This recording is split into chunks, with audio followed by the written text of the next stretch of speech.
The death of Queen Elizabeth II has been announced, bringing to an end the longest reign of any British monarch. Born on April 21, 1926, the princess had never expected to ascend to the throne.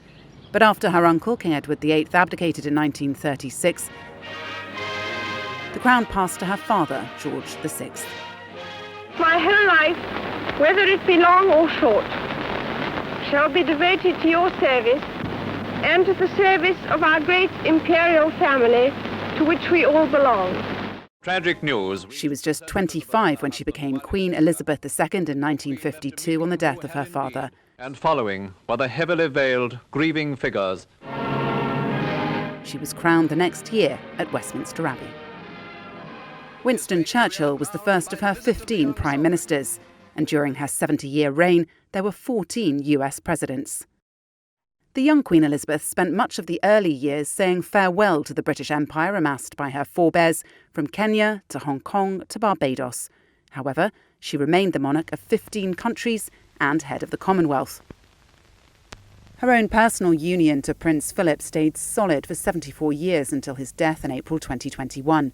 The couple had 4 children, beginning with Charles, who was born in 1948 and who now succeeds her to the throne.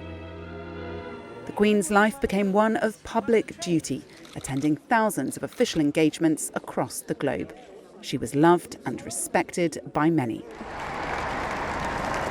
Millions turned out to celebrate her 70th year on the throne in June 2022.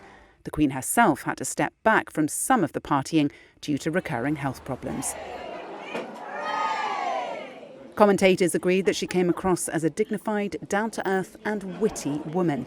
Critics said she was too solemn and distant, a woman recognised by millions but known by hardly anyone. Away from her public duties, horse racing and her beloved corgis were lifelong passions. As was the outdoors, like her estate at Balmoral in Scotland, where she was more at home in tweeds than tiaras. 1992. Her reign was rarely plain sailing.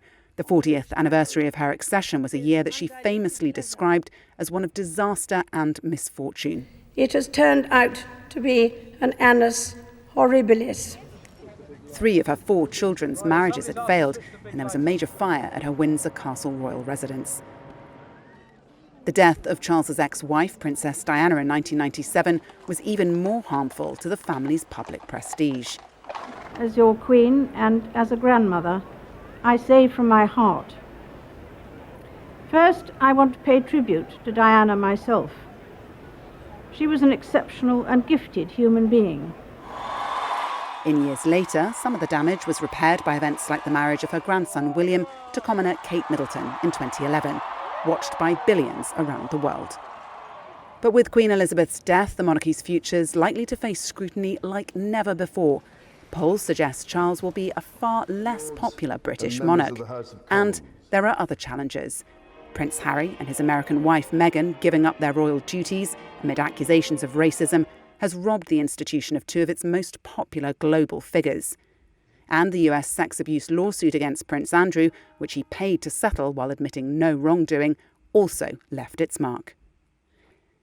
The death of Britain's Queen Elizabeth finally hands on the duties and heavy responsibility of the monarchy, a task to which she devoted her own life to maintain its popularity in the face of seismic political, social and cultural change.